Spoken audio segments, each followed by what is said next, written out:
Bien, saludamos, doctor, ¿cómo le va? Muy buenos ¿Qué días. tal? ¿Cómo está? Lindo día ahora, ¿eh? Lindo, ¿no? Esta mañana estaba nubladito. Sí, pero... A las 6 ya me levanté, ¿eh? eh, Ah, temprano, temprano, temprano. ¿eh? Así es. ¿Qué tal? ¿Cómo le Bien, va, doctor, señor? ¿Bien? bien, con varios temas para ¿Qué hablar en el tema? día de hoy y vamos a marcar un poco la continuidad, ¿no? Que Ah, veníamos claro, porque de hablamos temas... de aborto, Ujú. anticonceptivo, que hay tantos temas sexológicos para Sí, hablar sí, y algunos que un tanto tabú, ¿no? Que muchas veces no se hablan, que quedan en un segundo plano por vergüenza, por temor, es cierto, ¿eh? por Está distintos bien, motivos, ¿no? tabú. Después vamos a hablar los tabúes que hay, Sí, ¿eh? sí. Y lo habíamos mencionado, ¿no? La charla pasada, hablar de disfunción eréctil, ¿no? Un problema que... Sí, que a veces se sufre en silencio. Hay exacto. 4 millones de argentinos Ujú. que padecen esta enfermedad, que Ujú. es solucionable, ¿no? No sé qué pregunta No, tiene. doctor, antes de hablar de estas alteraciones, ¿no? ¿No sería necesario mencionar de alguna manera cuáles son los requisitos funcionales, ¿no? Que tenemos para una sexualidad amorosa, ¿no? Y demás. Y armoniosa, Ujú. amorosa, está bien, muy buena la pregunta. A ver, claro, a veces esto se puede transmitir de una manera, a veces se transmiten Ujú. como los conocimientos. Usted puede transmitir que, puede decir de que San Martín cruzó los Andes y liberó Perú. Bueno, a veces eso es pedagógico. Ajá. Y acá también, a veces uno puede transmitir cosas catastróficas, pedagógicas, liberadoras, etcétera. Yo creo que le vamos a dar un enfoque un poco pedagógico liberador a este tema, Ajá. ¿no es cierto? Bueno, mire, en primer lugar, los requisitos para una sexualidad armoniosa, usted tiene en primer lugar 4 requisitos esenciales, ¿no es cierto? Uno de los requisitos, yo diría que es una adecuada elección objetal. Ajá. ¿Qué significa esto? Que la conducta sexual no es casual ni personal, siempre necesita de alguien, ¿no es cierto? Es complementaria. Pero cuando esa elección objetal se puede convertir en una perversión, no se dice más, en una parafilia. Ujú. Cuando usted utiliza un niño para satisfacer las necesidades sexuales, una paidofilia, o puede ser, no vamos, en otro momento nos vamos a ocupar de este tema de las perversiones o parafilia mejor, que son conductas, son conductas reiterativas, en el cual algo que puede constituir un medio se convierte en un fin, el incesto, ¿me entiendes? Ujú. Hasta puede haber relaciones sexuales con cadáveres, puede haber relaciones sexuales con objetos no vivientes, esas son lo que se llama, entonces lo que usted requiere es una adecuada elección objetal. Después necesita un ciclo de respuesta sexual adecuada, un ciclo de respuesta sexual, y esto está muy relacionado con la disfunción eréctil. Entonces ahí entra a jugar lo que se llama el deseo, la excitación, todo eso que hemos hablado en otra oportunidad, bebía esa etapa de meseta. Esto es para la mujer y para el hombre, porque viene el orgasmo, la eyaculación, toda una cuestión Ujú. de... Esto se llama una meta u objetivo biofisiológico, que es el ciclo de respuesta sexual humana. Después tiene lo que se llama otro prerequisito, la capacidad de respuesta de meta. Aquí quiere decir que este proceso, ¿no es cierto? Cuando se inicia ya está incluido todo lo demás. Y por último, otro día nos vamos a extender más, pero lo decimos así. Otro es que esta gratificación instintiva sexológica, ¿no es cierto? Tiene que ser sin objeciones socioculturales, ¿no es cierto? Es decir, lo que yo elijo Ujú. tiene que no tener objeciones. Es decir, que el helio, ¿se acuerda cuando hablamos del helio? Que esa carga instintiva que tenía el ser humano, después se desarrollaba el yo, la conciencia, después el super yo, el conjunto de reglas y normas que la persona iba incorporando en el seno familiar, en la escuela, en la sociedad. No tiene que haber objeciones, porque si yo descargo esto, ¿no es cierto?, con un niño, una niña, como pasa todos los días, ¿no es cierto? O con una planta, por decir así, o con un cadáver, no tiene que haber objeciones. Está la carga instintiva, pero el yo y el super yo tienen que canalizarla hacia cosas que no sean objetables, hacia relaciones no objetables. Por eso decimos que para llevar a cabo todo esto uno tiene que tener, porque la conducta sexual es aprendida, tiene que tener un buen equipo, ¿no es cierto?, biológico, personal, que sea estructural y funcionalmente apto, y un aparato mental que haya alcanzado un desarrollo normal, sin bloqueos y sin las atávicas dependencias infantiles. Yo creo que eso son lo más importante a destacar. Así que, entonces, repetimos, la respuesta sexual humana, una adecuada elección objetal, ¿no es cierto?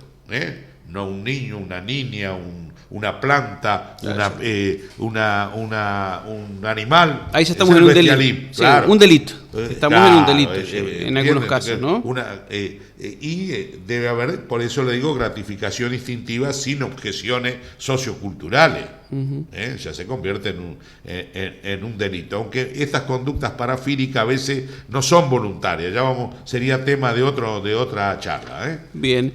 Doctor, y al hablar de la clasificación estructural justamente de lo que usted mencionaba, estamos entrando usted tiene, en otro momento también vamos a hablar, usted tiene trastorno de la identidad, ¿no es cierto? Si es psicológico va a ser el transexual, si es orgánico, claro, el hermafroditismo verdadero, pseudohermafroditismo, las patologías, un poco del amor, porque la sexualidad implica amor y afecto, de correspondencia entre un ser y el otro, ¿no es cierto? Puede haber trastorno en la reproducción, ya eso no es, eso es propio del ginecólogo, el urólogo, si usted tiene una esterilidad, etcétera.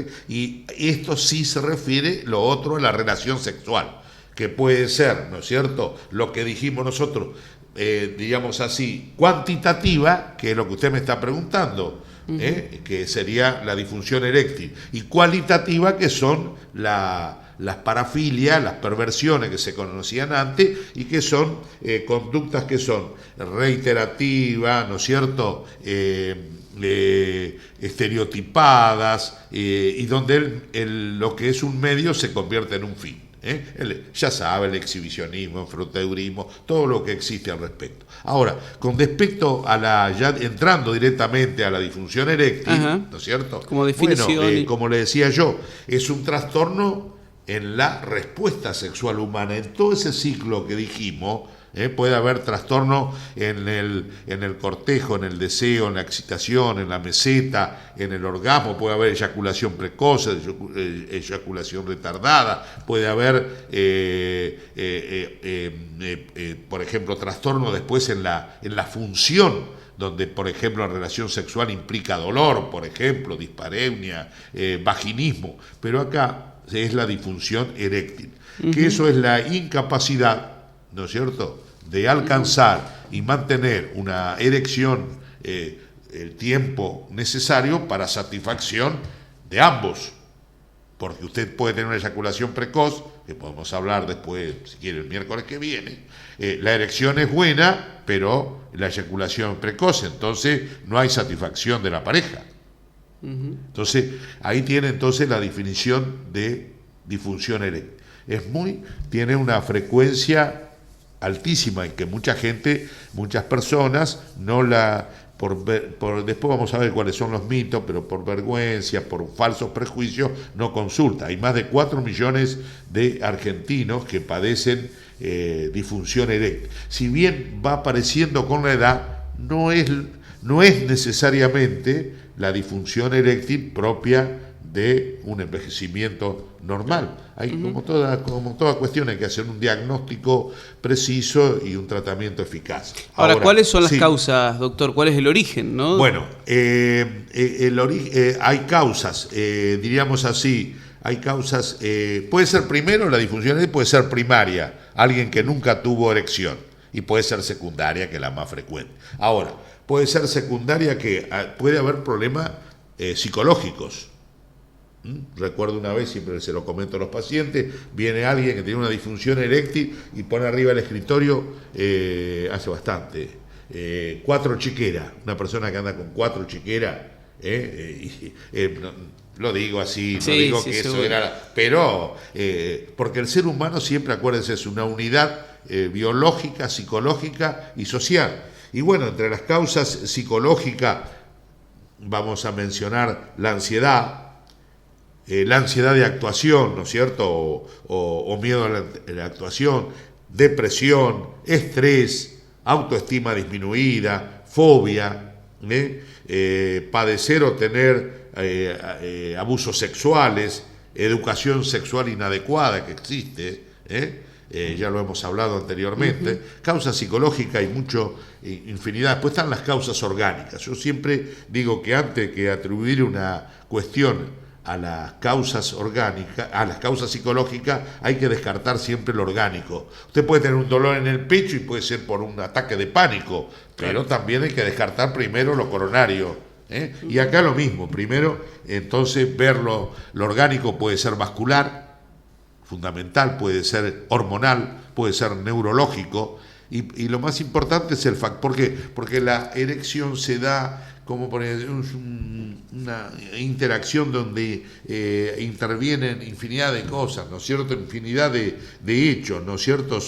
Es una interacción entre factores, diríamos, neurales, vasculares, hormonales, entra a jugar el cerebro, ¿me entiende? Y todo esto hace de que, no voy a hablar así, digamos, a nivel médico, científico elevado. ¿Qué pasa? Cuando hay un estímulo, ¿no es cierto?, se liberan determinadas sustancias, fundamentalmente el óxido nítrico, que estimula una hormona, una sustancia que se llama guanilato ciclasa, GMP cíclico. Eso empieza a liberar sustancia, empieza a dilatar.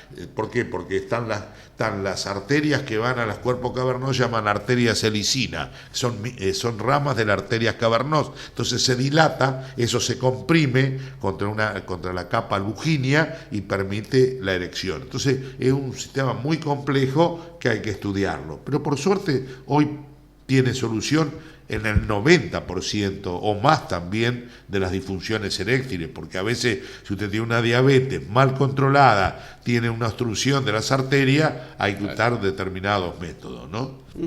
Bien, así que ya es mucho más para hablar, pero estamos dando un panorama general, ¿no? Y usted hablaba de los tabús, ¿no?, que hay alrededor de esta temática, ¿no? Hay muchos tabúes. Mire, a veces hay tabúes que se refieren yo recuerdo haber leído un sexólogo muy importante, que es el doctor Adrián Elien, es médico, sexólogo, y él hablaba de tres o cuatro hechos. Primero, tabú en el paciente, que le avergüenza, tiene prejuicio, miedo, ¿no es cierto? Actitud, una educación personal ante la sexualidad, falta de interés o disponibilidad. A veces hay enfermedades psiquiátricas, hay medicamentos que pueden influir en la disfunción eréctil, determinados antihipertensivos o determinadas cuestiones psiquiátricas, ¿no es cierto? Así que esos son digamos, el estrés, esos son los factores del paciente, pero después está el factor del profesional. ¿No? El profesional a veces tiene una cierta incomodidad con el tema, no pregunta de esta temática, ¿no es cierto? Falias para preguntar, porque esto tiene que tener uno un esquema de cómo analizar esto. Realmente es una especialidad, ¿no es cierto? Esos 4 requisitos tiene que analizarlo, que dijimos, ¿no es cierto?, a la introducción de la charla que estamos dando. Aprovecho para decir que todas estas charlas pueden escuchar YouTube. ¿Cómo se En YouTube. En YouTube. Y se va a escuchar la videos. poderosa voz de Ezequiel ahí haciendo de interlocutor en estos temas. Así que todos estos temas que hemos hablado, depresión, todo lo que usted quiera, está ahí, todo ahí. Después hay factores del profesional, como le decía, hay una incomodidad en el tema, ¿no es cierto? Fallas para preguntar, dificultad en el abordaje del tema, no conocer todos estos temas. Entonces, a veces y después las herramientas también que dispone el profesional para estudiar esta temática, ¿no es cierto? Así que son factores, es mito porque hay factores en el paciente, factores del profesional, herramientas, como le decía, para evaluar esta patología. Hay que tener en el cerebro, en la computadora cerebral, toda una serie de preguntas y de acciones a llevar a cabo para ver si es un problema, una disfunción eréctil primaria, secundaria, factores hormonales, vasculares, psiquiátricos, medicamentosos. Todo hay que tener bien en la todos los elementos a tener en cuenta, ¿no? Bien, doctor, ya para ir finalizando, ¿cómo sería entonces el diagnóstico y el tratamiento, ¿no? Mire, el 90% de las personas pueden. Antes, en toda mi preparación en esto, antes se hacían una cantidad de estudios que yo me acuerdo que he viajado que no se hacían acá ni en Chacabuco ni en Junín. He viajado con pacientes a los institutos de alta tecnología y muchos de esos estudios que se hacían ahora un poco están olvidados porque la aparición del comprimido del sildenafil, que precisamente como en ese ciclo se produce, usted dura un tiempo, pero ¿qué pasa? Hay una yo no lo mencioné, hay una enzima, una sustancia que se llama 5-fosfodiesterasa que actúa y entonces termina el ciclo. Entonces ahora hay esta sustancia, frena esa sustancia, es más complejo, pero usted puede lograr la erección, pero no. Yo he visto personas que han venido, que han tomado porque le han recetado, porque por automedicar. Yo creo que primero, antes de tomar todas estas cosas, que tiene su riesgo, muy poco o casi ninguno, cuando está perfectamente indicada, ¿no es cierto? Y es altamente eficaz, pero es una parte. Primero hay que estudiar primero al paciente, a ver cómo está el sistema arterial, cómo está lo glandular, lo hormonal, es muy importante, ¿no es cierto? El dosaje de ciertas hormonas, se pueden hacer pruebas para ver, porque puede estar fallando, puede estar todo bien, pero puede estar fallando las válvulas. Es decir, hay que hacer una serie de estudios. Una vez diagnosticado, tiene un tratamiento eficaz. Por ejemplo, antes estaban las famosas prótesis penianas, claro. Me acuerdo haber participado de Ateneo en Buenos Aires y bueno, porque esto era un poco para personas de gran poder adquisitivo, iban por un negocio en Estados Unidos y venían después con